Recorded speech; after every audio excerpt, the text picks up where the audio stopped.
주님 앞에서 걷는 삶. 오직 여호와를 앙망하는 자는 새 힘을 얻으리니 독수리가 날개치며 올라감 같을 것이요 다른 박질하여도 곤비하지 아니하겠고 걸어가도 피곤하지 아니하리로다. 이사야 40장 31절. 걷는 데는 스릴이 없습니다. 걷는다는 것은 우리가 얼마나 건강하고 안정한지를 증거하는 것입니다. 걸어가도 피곤하지 아니하리로다는 가장 높은 차원에서 힘을 소유한 것입니다. 걷는다는 단어는 성경에서 인격을 나타낼 때 사용됩니다. 예수께서 건의심을 보고 말하되 보라 하나님의 어린 양이로다. 성경에는 추상적인 것이 절대로 없습니다. 언제나 선명한 실제입니다. 하나님께서는 영적으로 되라고 하지 않고 내 앞에서 걸으라고 말씀하십니다. 우리는 언제나 육체적, 정신적으로 건강하지 않을 때 스릴을 원하게 됩니다. 이러한 스릴을 향한 소원은 육체적으로 성령을 흉내내려 할 것입니다. 스릴을 향한 소원은 감정적인 영역에서는 부적절한 애정으로 나아가게 하여 도덕적으로 파멸하게 할 것입니다. 만일 영적인 영역에서도 계속 스릴을 원하여 날개 위에만 오르려고 하면 결국 믿음을 잃고 영적 파멸에 이르게 될 것입니다. 하나님의 임재의 실체는 어떤 장소에 따른 것이 아니라 언제나 우리 앞에 주님을 모시겠다는 결단에 따릅니다. 문제는 우리가 주의 임재의 실체 위에 우리의 삶을 세우기를 거절한다는 점입니다. 시편 기자의 그러므로 우리는 두려워하지 아니하리로다 라는 체험 고백은 우리가 주님의 실체에 서 있을 때 가능합니다. 실체에 서 있다는 말은 하나님의 임재를 감상적으로 느끼는 것이 아니라 하나님의 임재의 실체를 믿음으로 보는 것을 의미합니다. 왜냐하면 그분은 실제로 언제나 그곳에 계시기 때문입니다. 위기의 순간에 필요한 것은 인도하심을 구하는 것입니다. 그러나 항상 오 주님, 저를 이렇게 저렇게 인도하소서라고 말할 필요는 없습니다. 물론 주님은 인도하실 것입니다. 만일 우리의 상식적인 결정이 주님의 뜻에 어긋난다면 주님은 가책하시고 막으실 것입니다. 그러한 때 우리는 잠잠히 주님의 임재를 바라는 가운데 그분의 인도하심을 기다려야 합니다. 오늘은 7월 20일 주님 앞에서 걷는 삶이라는 제목을 가지고 말씀을 나눠보겠습니다. 첫 번째 주제, 걷는 것. 오늘 묵상을 풀어나가는 챔버스의 비유가 참 좋습니다. 걷는 데에는 스릴이 없습니다. 걷는다는 것은 우리가 얼마나 건강하고 안정한지를 증거하는 것입니다. 챔버스는 스릴은 없을지 모르지만 걷는다는 것이 건강의 표징이라고 말합니다. 오늘 본문 이사야 40장 31절에서도 걸어가도 피곤하지 아니하리로다 라고 말씀하고 있는데 이것은 가장 고차원적인 상태에서 나오는 신앙의 힘을 상징합니다.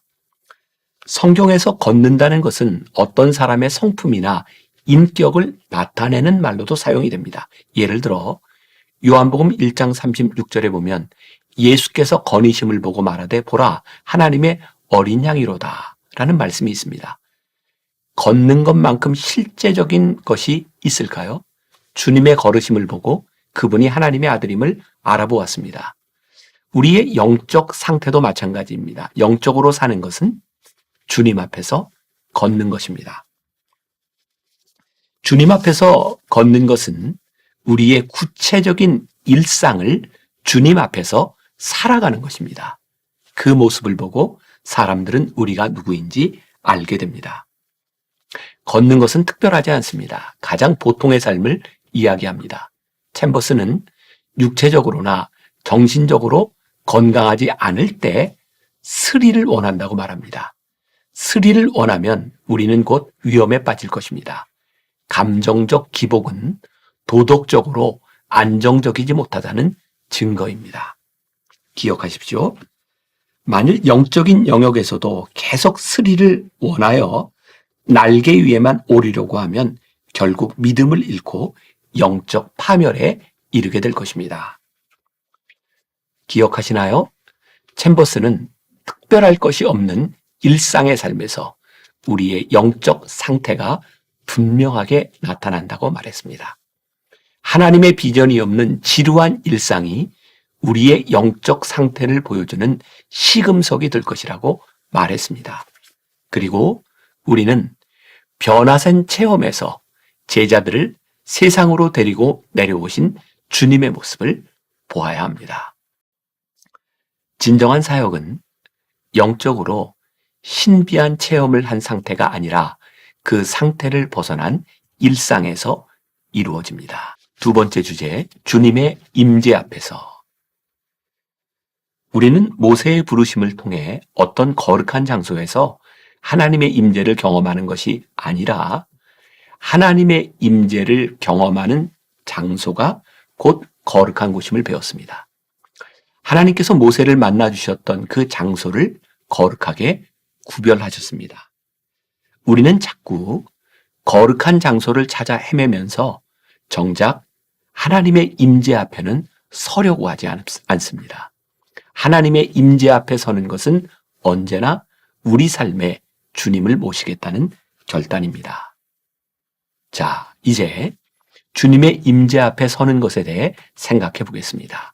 이 말은 주님의 임재를 감상적으로 느끼는 것이 아니라 믿음으로 보는 것입니다. 실제로 우리는 늘 함께 계신 주님을 믿음으로만 볼 수 있습니다. 우리가 주님의 실체를 경험한다면 위기의 순간이 찾아올 때 그분의 인도하심을 구할 수 있습니다. 아주 오래전에 은퇴하신 김득중 교수님이죠. 감신대 교수를 지낸 그분이 무엇이 삶을 아름답게 하는가 라는 책을 썼는데 거기에 이렇게 와닿는 글이 있어서 소개를 좀 해보려고 합니다. 대학교 4년 동안 그리고 대학원 2년 동안 내게 라틴어를 교수해 주시던 파울로스 교수님께 배운 것 두 가지를 꼽는다면 하나는 라틴어이고 다른 하나는 하나님의 눈을 의식하는 마음입니다. 대학을 졸업할 즈음 같은 학과 친구와 함께 교수님 댁을 찾아간 적이 있습니다. 잠깐 만나 뵙고 나왔지만 그때의 방문이 나에게는 두고두고 기억되는 사건이 되었습니다. 당시 그분과 나누었던 대화는 한 가지도 기억나는 것이 없습니다. 오직 그분의 방에 붙어있던 라틴어로 쓰인 짧은 문구였습니다. 라틴어로 Me vidit Deus 라고 하는 말이 있는데 하나님이 나를 보고 계신다 라는 뜻입니다. 한참 신앙적으로 살아보겠다고 결심하고 있던 터라 그 문구는 마음에 유별나게 큰 감명을 주었습니다. 나를 바라보고 계신 하나님의 눈을 의식하며 생활한다는 것은 정신적으로는 큰 부담이 될 수 있겠으나 코람데오, 즉 그 눈을 의식하며 하나님 앞에 경건하게 산다는 것은 얼마나 우리의 삶을 진지한 자세로 만들어줄까요? 챔버스는 오늘 우리에게 주님의 임재 앞에 서는 것의 진정한 의미에 대하여 아주 중요한 가르침을 주고 있습니다. 그러나 항상 오 주님, 저를 이렇게 저렇게 인도하소서라고 말할 필요는 없습니다. 물론 주님은 인도하실 것입니다.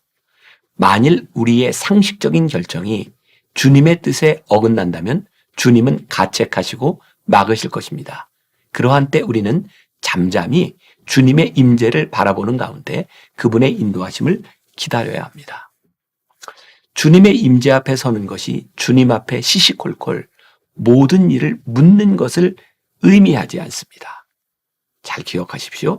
중요한 순간에 우리는 주님께 물어야 합니다. 그러나 아주 일상적인 일들은 주님의 임재를 의식하지 못해도 의식적으로 하나님께 의지합니다.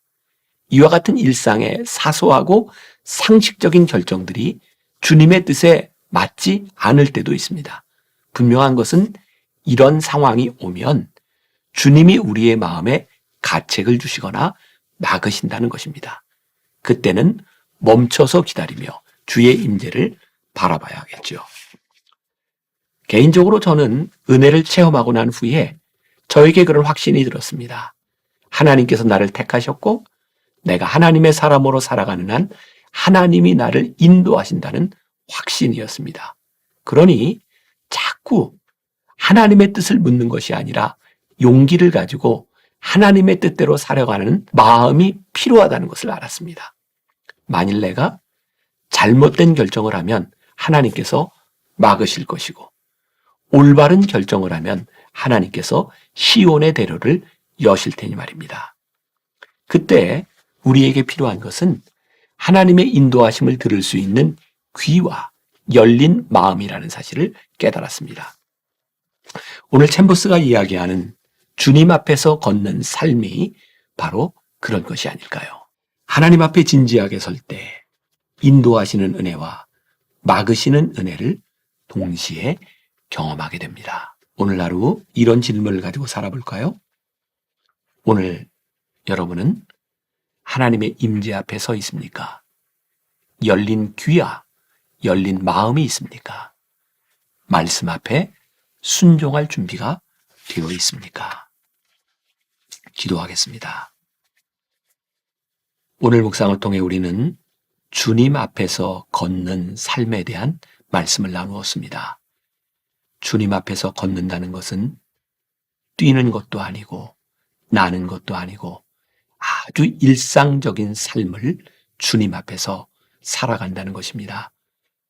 오늘 이 말씀을 묵상하며 살아가는 우리 성도들의 일상 가운데 우리들의 모습이 어떠한지를 바라보게 하여 주옵시고 우리가 주님의 은혜로 살아갈 때에 주님께서 우리들의 삶에서 때때로 막으시는 은혜, 우리들의 삶을 새롭게 인도하시는 은혜, 이 모든 것들을 경험할 수 있도록 오늘 하루 우리의 마음을 열고 우리의 영의 눈을 열고 하나님을 바라보며 살아가게 하여 주옵시고 오늘 하루 가운데 우리가 하나님 앞에서 이렇게 살았노라고 하나님이 우리와 이렇게 동행하셨노라고 분명한 간증을 할 수 있는 하루가 되게 하여 주옵소서.